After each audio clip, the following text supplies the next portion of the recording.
it was in the dark ages, except for one show, the Tom Jones show, which sounded unbelievable. Of course, they were doing it in England, and I don't know what they were doing, but it sounded unbelievable. So we go to do the first Andy Williams show, and just my luck, my biggest influence, the person I idolized the most, forever, it happens to be the main guest, Ray Charles.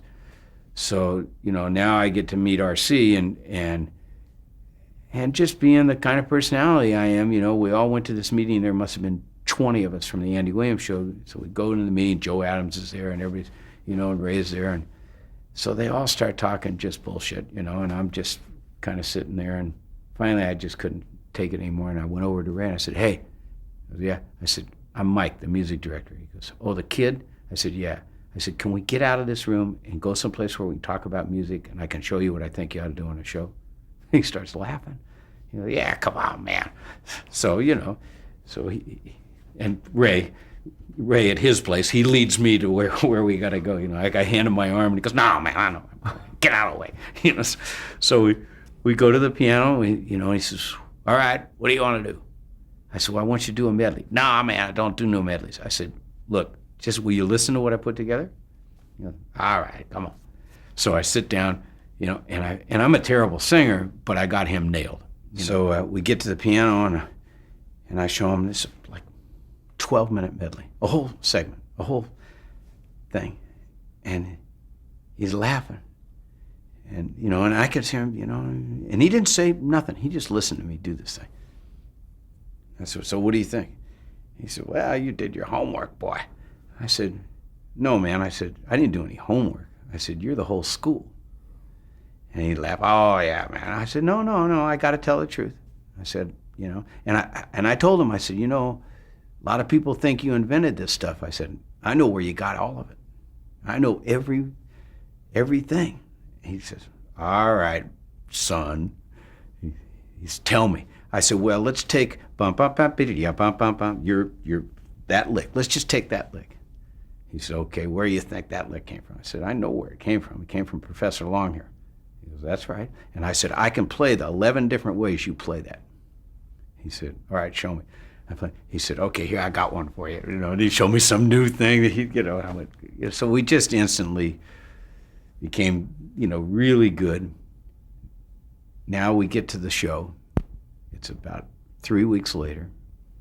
Nobody knows what they're doing. They've got the orchestra lined up straight in front of me. I'm 2 feet from the drummer. The guys out there can't see me. We're doing it live. Great audio guy named Bill Cole is trying to mix this 38-piece orchestra live. They keep Ray Charles sitting in a dressing room 12, 13 hours. He comes out and he just rips me apart. I mean, it was like a hanging. It was so bad. The musicians started at 8 in the morning and didn't finish until 4:30 the next morning. I'd gotten all these guys that, TV was not a place musicians liked to work in. The guys that did the Carol Burnett show and the Dean Martin show, those were all sort of old jazz guys. I had all these, killer session guys, some of the crew, and and I'd convinced them it wasn't going to be like that. So it was one of the worst days of my life. I can remember Ray chewing me out because he was 100 feet away from me with a little tiny speaker, and the lag between what the band was, he just chewed me out. No, man, you don't have the tempos right. You don't have this right. And I can remember that I actually got the flop sweats, and it was mixing with tears. And I can remember just going, get me out of here. I want nothing to do with this crap, And I went home, I sat in bed the whole weekend and just kind of thought, this ain't for me. Went in on Monday morning to the Andy Williams office. I said, I'm quitting.